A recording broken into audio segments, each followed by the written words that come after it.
There is a peculiar cruelty in possessing vision that transcends the ordinary boundaries of human perception. It is not the cruelty of darkness, but rather the cruelty of light. Too much light, piercing through veils that most are content to leave undisturbed.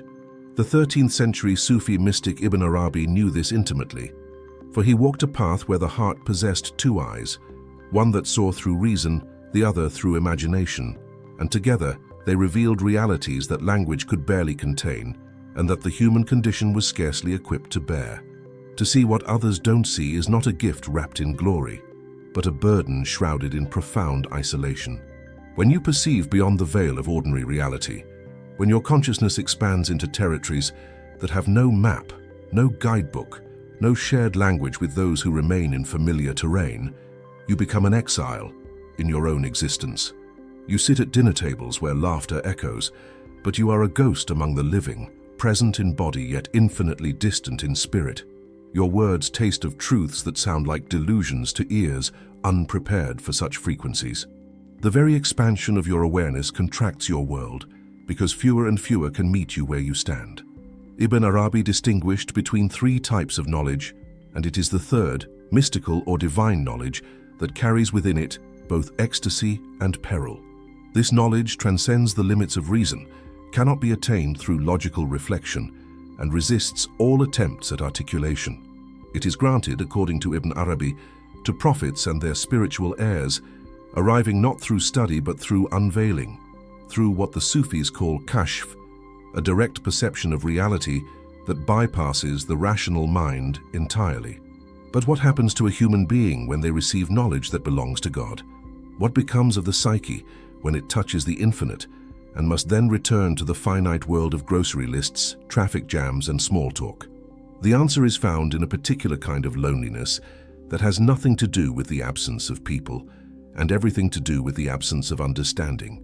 It is a loneliness that thrives in crowds, that intensifies in the presence of loved ones who look at you with concern or confusion when you try to describe the stillness that expands beyond thought, the dissolution of identity you've experienced, the recognition that everything you once believed solid is actually fluid, shimmering, fundamentally empty, and fundamentally full at the same time. This is not loneliness as sadness, but loneliness as ontological condition. You exist in a different dimension of reality while still occupying the same physical space as everyone else. The mystic's perception reveals a paradox at the heart of existence. That creation is simultaneously God and not God, huwa la huwa, as Ibn Arabi expressed it. That everything other than pure being exists in a state between existence and non-existence, between light and darkness, reality and unreality. To see this directly, not as philosophical abstraction but as lived experience, is to have your understanding of reality fundamentally and irreversibly altered. You cannot unsee what has been unveiled. The veils, once parted, do not close again. And this creates a chasm between the mystic and the rest of humanity that no bridge of words can fully span. Ibn Arabi taught that the heart fluctuates. The very word qalb carries the sense of transmutation, of constant change. The heart must become attuned to its own fluctuation, seeing God's incomparability with the eye of reason at one moment, and seeing his similarity with the eye of imagination the next. This constant oscillation, this perpetual movement between two modes of perception, demands an extraordinary flexibility of consciousness. But it also creates instability, a sense of never quite being anchored in either realm, neither fully in the world of rational material reality, nor fully in the world of mystical spiritual experience. The mystic lives in the barzakh, the intermediary realm, the threshold between worlds, and thresholds are by nature unstable places. The dangers here are multiple and profound. First among them is the danger of spiritual elitism, the subtle arrogance that can creep in when one believes they have access to truths that others cannot perceive. The mystic may begin to see themselves as spiritually superior, closer to the divine than ordinary humans, blessed with special knowledge that sets them apart. This attitude, however subtle, creates further isolation and can corrupt the very insights it claims to honor. When mystical experience becomes a badge of specialness, rather than a path of humility and service, it has already begun to distort into something dangerous. Then there is the danger of escapism, the temptation to privilege the mystical realm so completely that the demands and responsibilities of ordinary life are neglected or dismissed. If the material world is illusory, if physical existence is merely a shadow of higher realities, why bother with jobs, relationships, civic duties, the mundane tasks that constitute human life? This neglect doesn't elevate the mystic. It diminishes them, creates imbalance, and often leads to practical crises that could have been avoided. The danger here is not too much spirituality, but spirituality disconnected from embodiment, from the necessary groundedness that keeps us functional and compassionate in the world we actually inhabit. Ibn Arabi faced accusations of heresy, of blasphemy, of claiming powers and knowledge that should belong only to prophets. His constant references to meetings with prophets and saints from the past, his claims of divine inspiration through angels or through Muhammad himself, his insistence on the reality of his visions, all of this made him suspect, dangerous, possibly deluded, or worse, satanic. Some saw him as a pantheist, conflating God and creation in ways that violated orthodox boundaries. Others defended the eminently spiritual character of his thought, but the controversy never fully resolved. This is the fate of those who see beyond ordinary perception. They are rarely celebrated in their time. They are questioned, doubted, sometimes condemned. The psychological toll of mystical perception cannot be understated. Intense mystical experiences can overwhelm the psyche, and without proper support, guidance, or community, they can precipitate psychological crises. Anxiety, depression, feelings of fragmentation, difficulty distinguishing between genuine spiritual insight and emotional turbulence, or even pathology, all of these are risks. Some individuals experiencing intense mystical states have found themselves unable to function, caught between worlds with no anchor in either. The experience that was supposed to liberate becomes a prison, and the vision that was supposed to illuminate creates confusion and suffering. There is also the danger of misinterpretation. Mystical language is inherently symbolic, paradoxical, poetic. It points toward truths that cannot be captured in literal terms. But when someone takes the metaphor literally, when seeing the divine light is understood as a physical phenomenon, rather than a description of spiritual insight, confusion ensues. The mystical path requires both openness and discernment, a willingness to embrace paradox without collapsing into nonsense, an ability to hold multiple layers of meaning simultaneously without losing coherence. This is extraordinarily difficult, and many who venture into mystical territories find themselves lost in thickets of misunderstanding. Ibn Arabi's concept of the creative imagination, khayal, provides a key to understanding both the power and the peril of mystical vision. Imagination, in his framework, is not mere fantasy but a divine faculty, a bridge between the sensible and the supersensory, between material and spiritual realms. It has the power to manifest spiritual realities in the form of images, to make visible what is ordinarily invisible. This imaginative capacity allows for a twofold movement: the descent of the divine into the realm of images, and the ascent of the sensible into a more subtle, incorruptible modality. Imagination is the meeting place where the divine and the human encounter each other, but imagination is also treacherous. Without the balancing eye of reason, imagination can create elaborate illusions, false visions, projections of psychological content masquerading as divine revelation. The mind is remarkably skilled at generating experiences that feel transcendent, numinous, utterly convincing, but which may have more to do with neurochemistry, trauma, desire, or fear than with genuine spiritual insight. Discerning between authentic mystical experience and psychological phenomena is one of the most challenging aspects of the spiritual path, and many have been led astray by their own imagination, believing they were following divine guidance when they were actually lost in the labyrinths of their own psyche. The social consequences of seeing beyond ordinary reality are equally significant. Human bonding and belonging are built on sameness, shared values, shared perceptions, shared language. We bond through mirroring, through recognizing ourselves in others and being recognized in return. Neuroscience shows us that oxytocin, the bonding hormone, fires when we feel accepted and mirrored by others. The social brain thrives on similarity and predictability, but the mystic, by definition, has departed from the shared consensus reality. Their experiences are not mirrored by the majority. Their perceptions do not align with the common worldview. This fundamental difference erodes social bonds, creates distance even in intimate relationships, and can lead to profound isolation. You may find yourself unable to tell your family what you're going through because they would think you've lost your mind. You may discover that conversations that once excited you now feel flat, empty, devoid of the depth and meaning you now recognize as essential. Friends who were once companions may feel impossibly distant, not because they've changed, but because you have, and the gulf between your respective realities has grown too wide to bridge with casual conversation. This is not a failure of relationship, but a consequence of transformation. When you change the frequency at which you vibrate, you may find yourself out of resonance with people and contexts that once felt like home. Ibn Arabi lived in a milieu marked by strong spiritual atmosphere, shaped by widespread mystical and esoteric experiences.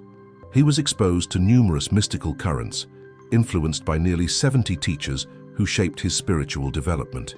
He existed within communities that valued and understood mystical experience, that had language and frameworks for discussing the ineffable.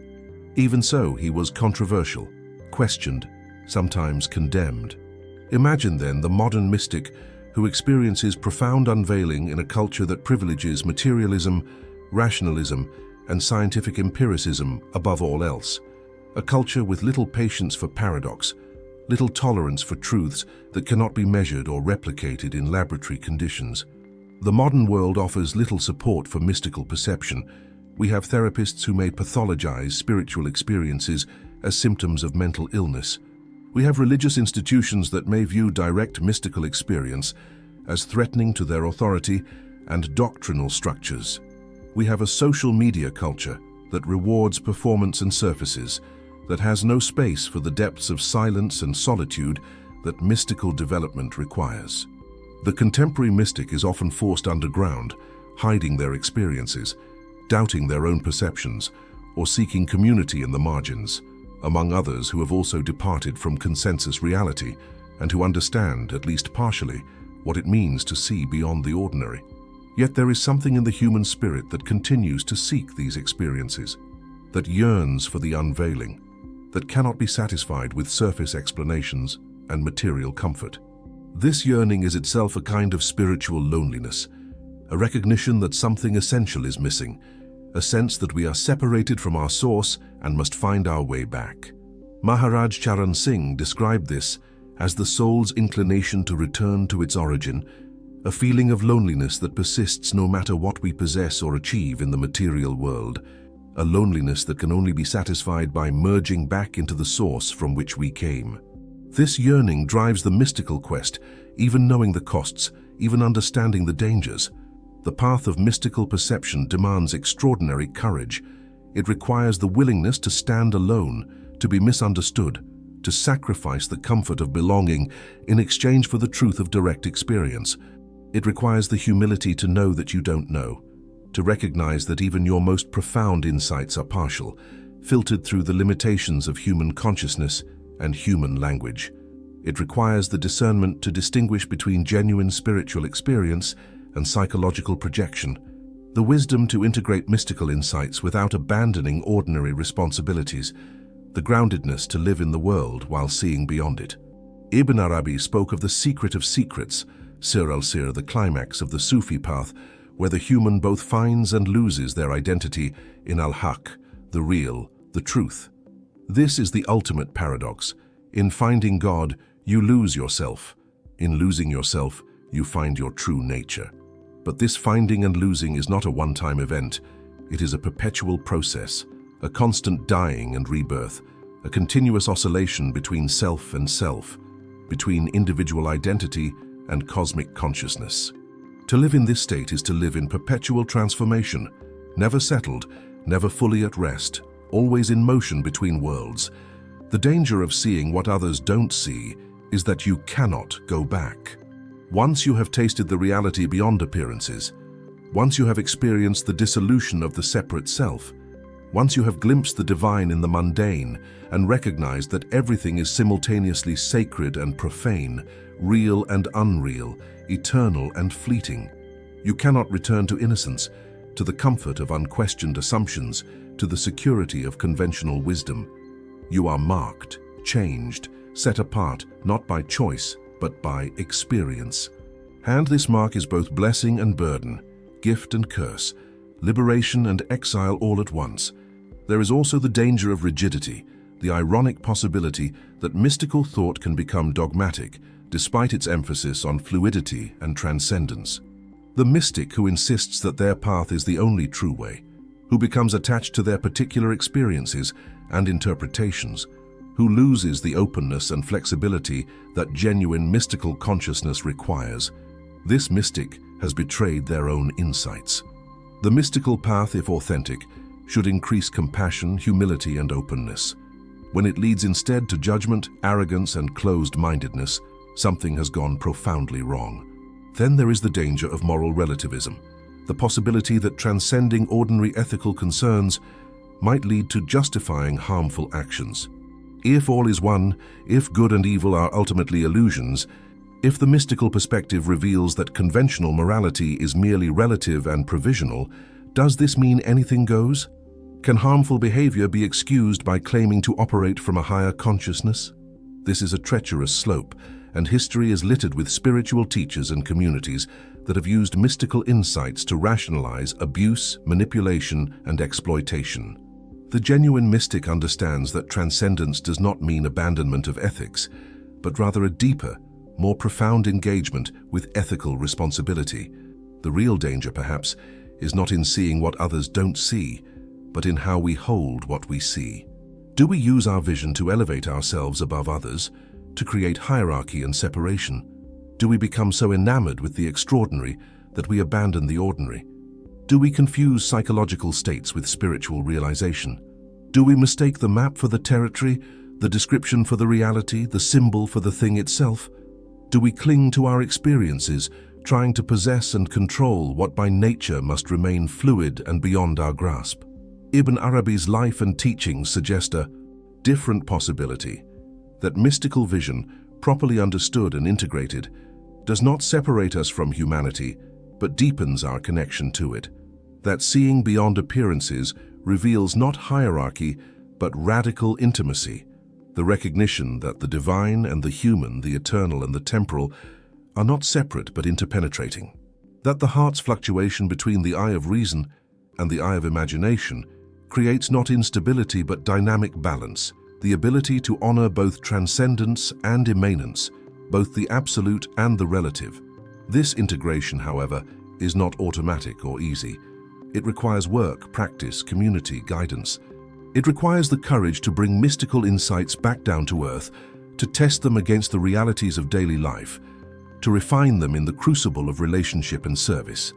It requires the humility to recognize when we've gone astray, when our visions have become delusions, when our spiritual path has become an escape rather than an engagement. It requires ongoing discernment, constant vigilance, and the willingness to question even our most cherished experiences and beliefs. The mystic who sees what others don't see must also learn to live with paradox as a permanent condition. There is no resolution, no final answer, no ultimate resting place where everything makes sense and all contradictions dissolve. The heart that has two eyes will always see double, will always perceive both similarity and difference, unity and multiplicity, the one and the many.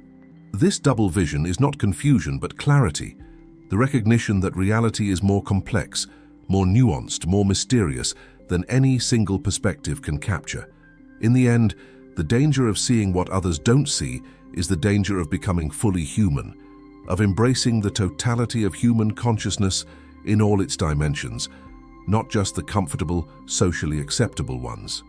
It is the danger of authentic transformation, which always involves death, the death of who you were, the death of your comfortable assumptions, the death of your belonging to the unquestioned consensus, and death, even when it leads to rebirth, even when it opens into expanded consciousness and deeper truth, is terrifying. We are wired to resist it, to cling to the familiar, to choose the known over the unknown, no matter how unsatisfying the known has become. But something in us also yearns for this danger, seeks this transformation, cannot be satisfied with safe surface existence. This yearning is the soul's call to return home, the heart's insistence on truth, even when truth costs us everything familiar and comfortable. It is the deep knowing that we are meant for more than what conventional reality offers, that consciousness can expand beyond its current limitations, that love is wider and deeper than we have imagined, that the mystery at the heart of existence is not something to be solved but something to be entered, lived, become. Ibn Arabi's legacy is not a set of doctrines to be believed, but a provocation to direct experience. He does not offer comfortable answers but compelling questions. He does not promise that mystical vision will make life easier, or that seeing beyond appearances will solve your problems. Instead, he demonstrates that consciousness can expand into territories that transcend ordinary logic and perception, that the heart can develop faculties of awareness that go beyond what we typically think possible, that reality is more fluid and mysterious than our conventional worldview acknowledges. The question is not whether mystical perception is dangerous. Clearly it is. The question is whether the danger is worth the risk, whether the insights gained justify the costs paid, whether the truth revealed is more valuable than the comfort sacrificed.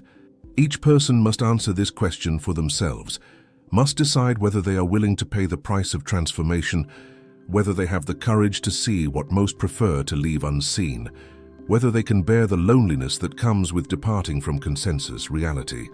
What Ibn Arabi and other mystics across traditions suggest is that this danger, this risk, this sacrifice is actually what makes us most fully human.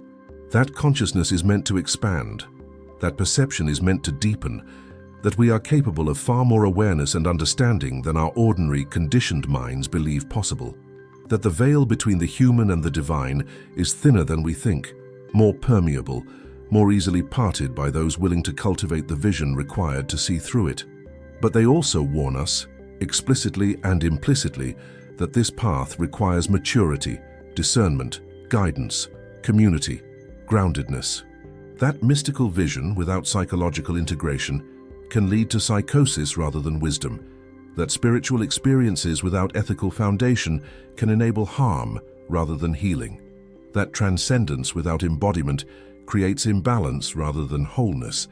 The dangers are real, the costs are high, and not everyone who ventures onto this path emerges intact.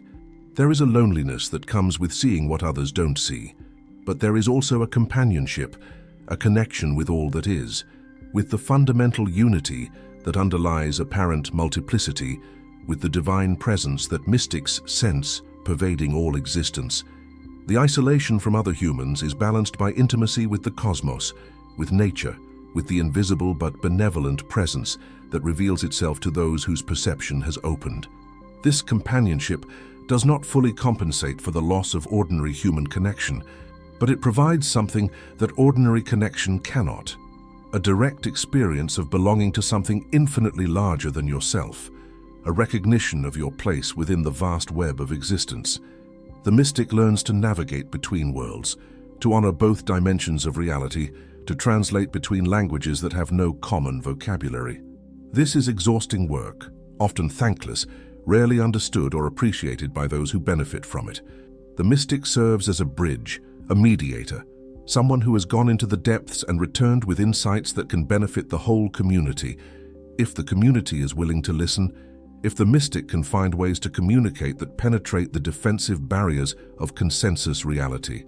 Ibn Arabi understood that true knowledge, knowledge of a thing in itself, belongs exclusively to God. Human knowledge is always partial, always filtered, always limited by the structures of consciousness and language we use to perceive and describe reality. This recognition should create humility, not arrogance, openness, not closure, wonder, not certainty. The mystic who truly sees understands how little they see, how vast is the mystery that remains beyond their perception, how inadequate are all attempts to capture in words what has been experienced beyond words. The heart that has two eyes, reason and imagination, must learn to use both, to honor both, to recognize that neither alone provides complete vision. Reason without imagination becomes rigid, reductionist, unable to perceive dimensions of reality that don't fit its categories. Imagination without reason becomes ungrounded, fantastic, lost in projections and illusions. Together in dynamic balance, they provide stereoscopic vision, the ability to see depth, to perceive the multiple dimensions of reality, to honor both the transcendent and the immanent aspects of existence. This balance is not achieved once and maintained forever. It must be constantly renewed, constantly renegotiated, constantly practiced. The heart fluctuates, consciousness shifts, perception changes. What seemed clear yesterday becomes murky today. What was opaque becomes transparent. The mystical path is not linear progress toward a fixed goal, but a spiral dance, returning again and again to familiar territory, but at deeper levels, with more nuanced understanding, with greater capacity to hold paradox and complexity. The danger of seeing what others don't see is ultimately the danger of freedom, genuine freedom, not the illusory freedom of unlimited choice within a constrained worldview, but the terrifying freedom that comes with recognizing that reality is far more open, far more fluid, far more mysterious than we have been taught. This freedom brings responsibility, the responsibility to use our vision wisely, to serve rather than dominate, to integrate rather than escape, to bring the insights from mystical experience back into ordinary life in ways that heal and illuminate rather than confuse and harm. We are living in a time of crisis, ecological, social, psychological, spiritual. The old stories that gave meaning and coherence to human life are collapsing. The structures that provided stability and security are crumbling. The consensus reality that most people took for granted is revealing itself as increasingly inadequate to address the challenges we face. In such times, mystical vision, the capacity to see beyond appearances, to perceive deeper patterns, to recognize the interconnectedness of all things, is not a luxury, but a necessity. We need those who can see beyond the surface, who can access dimensions of consciousness that conventional awareness cannot reach, who can bring insights from the depths that might help us navigate the chaos. But we also need these visionaries to be grounded, integrated, psychologically mature, ethically responsible. We need mystics who have done their inner work, who have faced their shadows, who have developed the discernment to distinguish between genuine spiritual insight and psychological projection. We need bridges between worlds, translators between dimensions, people who can honor both the mystical and the mundane, both the transcendent and the immanent, both the extraordinary and the ordinary. The danger of seeing what others don't see is that you might lose yourself in what you see, might become so identified with the vision that you forget you are also a human being with a body, with relationships, with responsibilities, with limitations. The danger is that you might use your vision to separate yourself from others rather than to deepen your connection with them. The danger is that you might become so enamored with the extraordinary that you miss the sacred in the ordinary, the divine in the mundane, the infinite in the finite. Ibn Arabi's teaching of Wahdat al-Wujud, the unity of existence, points toward a vision that sees God in everything, that recognizes the divine presence pervading all levels of reality, from the most exalted spiritual realms to the most mundane physical objects. This is not pantheism, the equation of God and creation, but panentheism, the recognition that God is both transcendent beyond creation and immanent within it, both utterly other and intimately present, both beyond all forms and manifesting through all forms. To see with this vision is to live in a constant state of astonishment, perpetual wonder at the miracle of existence, the mystery of consciousness, the beauty of creation. It is to recognize that nothing is merely what it appears to be, that everything contains depths upon depths of meaning and significance, that the ordinary world is saturated with the sacred if we have eyes to see it. This vision transforms everything, how we relate to ourselves, to others, to the natural world, to the challenges and opportunities of our lives. But this transformation comes at a cost. You cannot see this way and remain unchanged. You cannot perceive the unity underlying apparent multiplicity and continue to live as if separation were the ultimate truth. You cannot experience the divine presence in all things and maintain the illusion that some things are sacred and others profane. You cannot touch the infinite and return to finite concerns unchanged. The vision demands integration, demands that you bring what you have seen into how you live, that you embody the insights rather than merely possess them as intellectual concepts or peak experiences. This embodiment is the most challenging aspect of the mystical path. It is relatively easy to have transcendent experiences in meditation, in retreat, in altered states of consciousness. It is far more difficult to maintain that expanded awareness in the midst of daily life, in traffic, in conflict, in boredom, in pain, in loss, in disappointment. It is far more difficult to translate mystical insights into practical wisdom, into ethical action, into compassionate presence with suffering, both your own and others. Yet this is precisely what the genuine mystical path requires. Not escape from the world, but engagement with it from a deeper perspective. Not transcendence that leaves the body and earth behind, but a transcendence that includes and transforms the material dimension.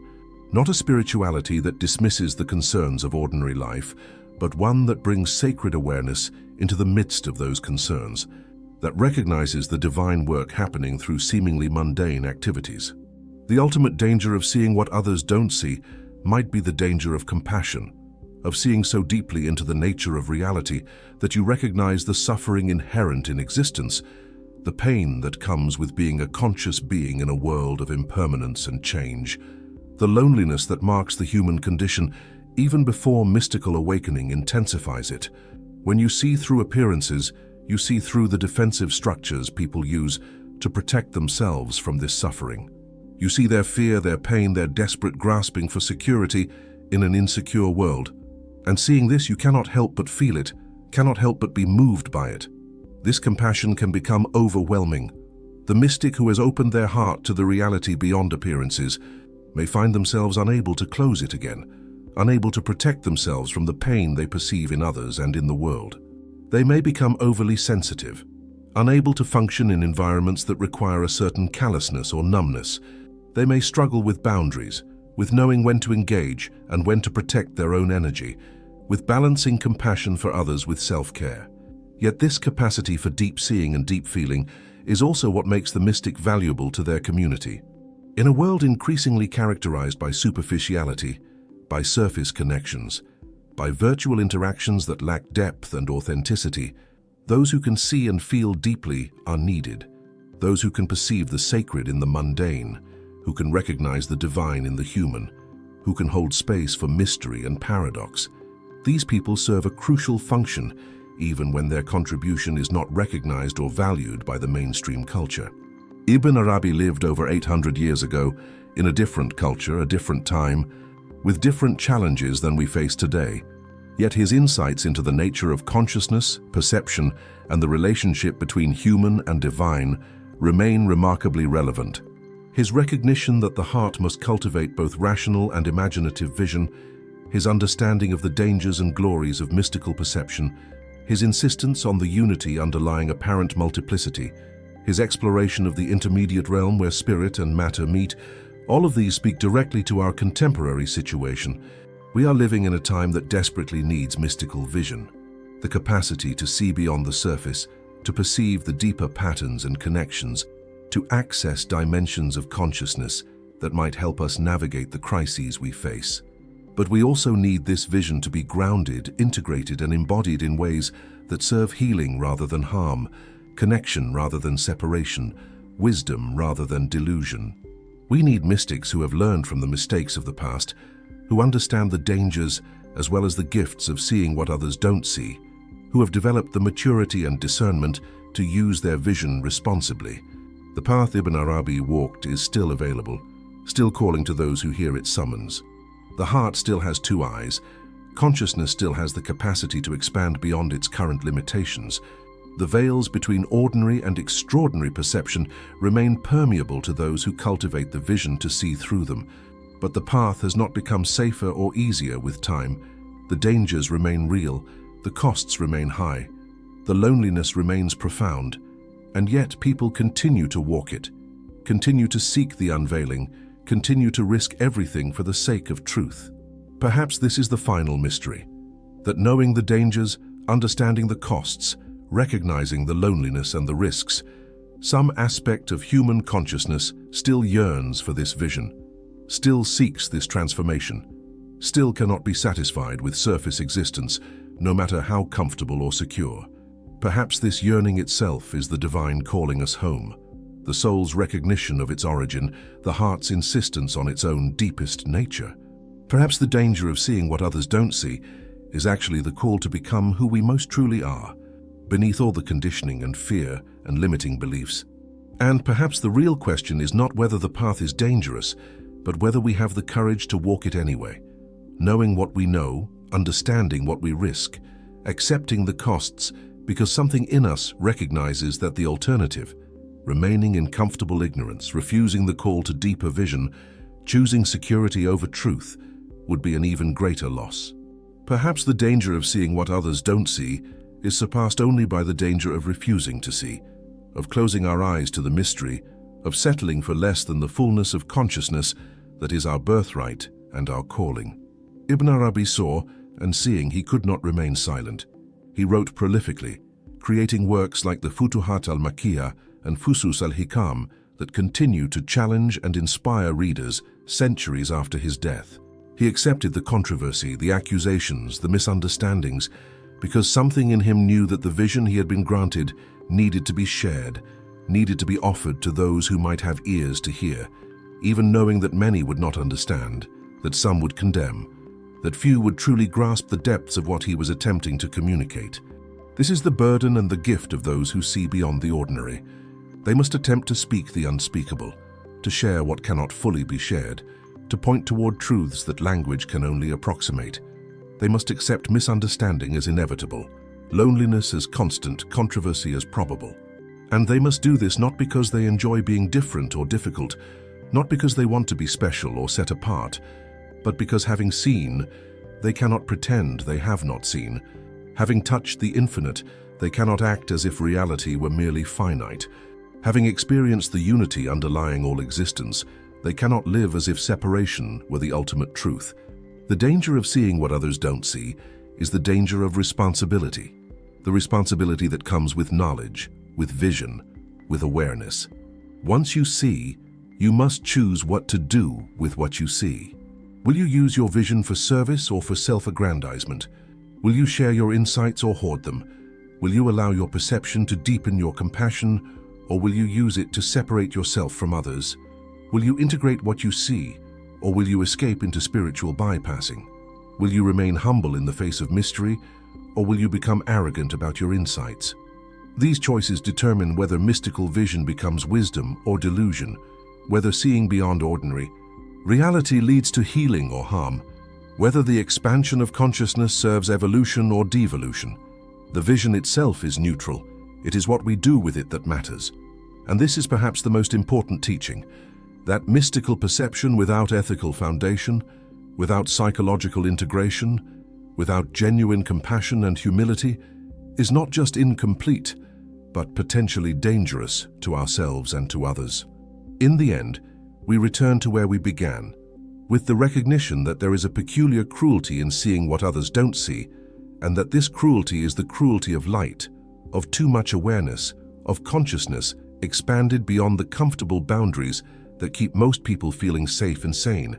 But perhaps it is precisely this cruelty, this unwanted, unsought, unavoidable expansion, that cracks us open enough to receive the grace that has been waiting all along, the love that pervades all existence, the divine presence that never left, but which we had learned not to see.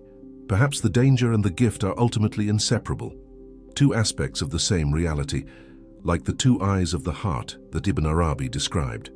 Perhaps learning to see what others don't see is learning to see what has always been there, hidden not because it is absent, but because we lack the vision to perceive it. Perhaps the journey from blindness to sight, from surface to depth, from separation to unity, is the journey we are all called to make, whether we know it or not, whether we accept the call or refuse it. And perhaps those who see before others, who venture into territories of consciousness that remain unexplored by most, who pay the costs of vision before the benefits become clear. Perhaps these pioneers serve the evolution of human consciousness itself, opening pathways that others will eventually follow, demonstrating possibilities that inspire and terrify in equal measure.